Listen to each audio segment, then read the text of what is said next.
Every single year, thousands of people audition for YG Entertainment. And I'm not talking about people who just randomly show up. I'm talking about people who have been preparing for months. People who have been practicing their song every single day. People who have watched every YG audition videos on YouTube trying to figure out the formula. People who genuinely want this more than almost anything. And the majority of them get rejected in under 2 minutes. Not because they can't sing, not because they can't dance, but because they walked in preparing for the wrong thing entirely. They studied the wrong criteria. They built the wrong version of themselves for that room, and nobody told them before it was too late. That changes today. By the end of this video, you are going to know exactly what YG is looking for when you walk through that door. Not the surface level stuff you've already heard. The actual deep criteria that their judges use. The stuff that determines whether someone gets a callback or gets a thank you and a closed door. And this is just part 1. Because what we're building in this series is a complete step-by-step, nothing left out guide to walking into a YG audition as the most prepared person in that room. 8 videos, 8 pillars, every single thing you need, broken down properly. So if you've ever thought about auditioning for YG, or you're already planning to, this series was made for you. Let's start from the very beginning. Before we get into the criteria, I want you to actually picture what a YG audition looks like from the judge's side of the table. Because most people only ever think about their own perspective, how nervous they are, whether they remember the lyrics, whether their outfit looks right.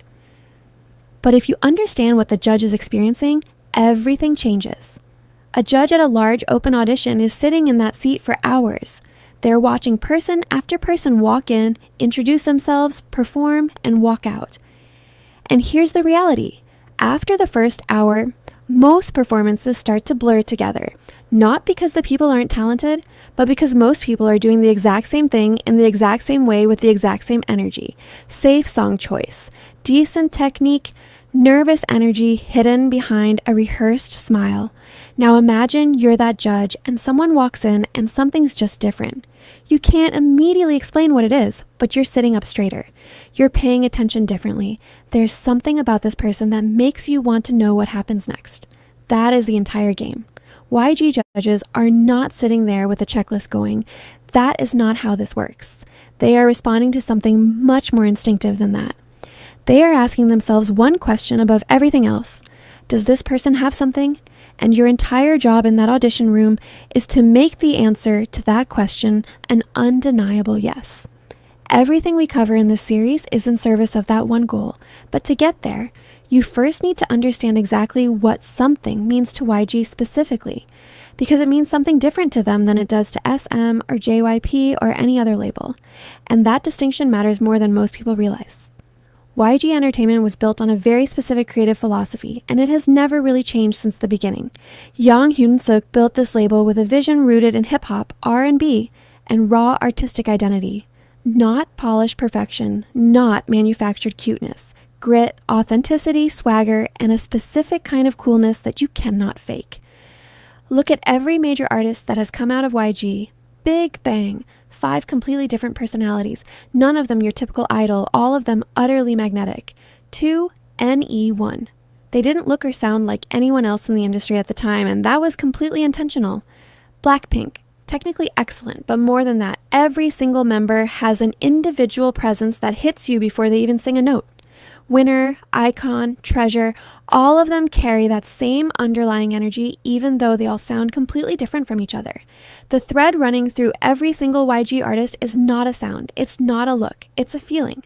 A sense that this person owns who they are completely, that they're not trying to be anything other than exactly what they are, and that confidence in their own identity is what makes them magnetic to watch. This is what YG is selecting for at the audition stage.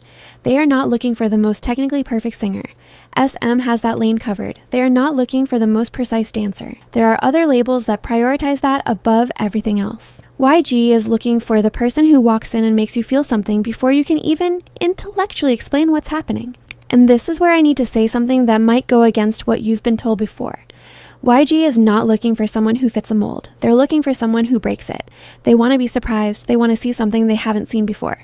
The audition that gets a callback at YG is almost never the perfectly rehearsed, technically clean, plays it safe performance. It's the audition where the person walked in with such a clear sense of who they are that the judges couldn't look away. So the very first question you need to ask yourself, and we're going to build the answer to this over the entire series, is not, am I good enough? The question is, do I know who I am as a performer? Because YG can develop skill. They have world-class trainers for that. What they cannot manufacture from scratch is genuine identity. That has to come from you. Now I want to talk about the other side of this, because knowing what YG wants is only half of the picture. You also need to know what actively works against you. The mistakes that are so common they've become almost invisible because everyone is making them. Performing a YG artist song. I cannot stress this enough. I know it feels like a tribute. I know it feels like you're showing them that you love the label and you understand their sound. But performing a Blackpink song in front of YG judges is one of the worst strategic decisions you can make. The second you start that song, the judge's brain automatically begins comparing you to the artist who made it famous. And that comparison is never going to go in your favor. Not because you're not talented, but because you're asking to be measured against someone who has been trained by YG for years and has been performing that song for potentially thousands of hours. You will always be at a disadvantage. What you want is for the judge to be focused entirely on you, your voice, your presence, your identity, with nothing to compare you against except their own gut feeling about whether you have something. Give yourself that advantage, doing what you think they want instead of what you actually are. This one is subtle, but it destroys so many auditions. People research YG's style and then try to perform a version of that style rather than bringing their own genuine self into that room. They adopt a swag that doesn't feel natural to them. They choose a song in a genre they think fits YG rather than a song that genuinely connects with who they are, and it shows. Judges do this all day, every day. They can feel the difference between someone who is performing an idea of themselves and someone who is simply being themselves. The latter is always more compelling, always more magnetic, always more memorable. Be the most heightened, confident, prepared version of who you actually are in my eye, not a simulation of what you think YG wants. Treating the introduction like a formality. The self-introduction at the beginning of your audition is not a box to check before the real thing starts. It is part of the audition. It is potentially the most important 60 seconds of the entire thing because it sets the frame for everything that follows.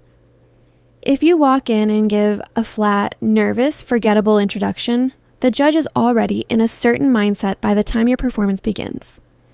If you walk in and give an introduction that is confident, specific, and memorable, the judge is leaning forward before you've even sung a note. Saving your energy, fear the performance. A lot of people are so focused on conserving their performance energy that they walk into the room kind of low energy and closed off, thinking they'll switch it on when the music starts. This doesn't work. The energy you bring into the room is the energy the judge reads you at. If you walk in muted and then try to suddenly perform at a 10, there's a disconnect that reads as inauthentic. Your energy, your warmth, your confidence, your aliveness, it should be present from the moment you walk in through the door. Not performed, not fake, just genuinely switched on and present. Okay, so now you have the foundation.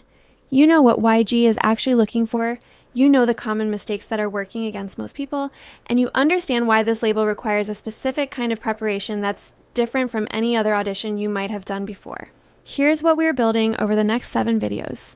Next video, we're going into visual identity, what the YG look actually means, how to build an aesthetic that feels authentic to who you are while aligning with what YG responds to, what to wear and what absolutely not to wear, and how to build the kind of aura that makes people notice you before you speak.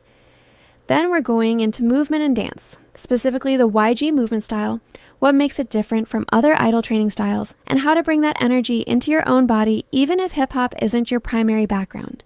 Then vocals, and much more. Everything we covered today, all of it sits on top of one single foundation. And if that foundation isn't there, none of the other stuff lands the way it needs to. It's not talent. It's not how many hours you've practiced.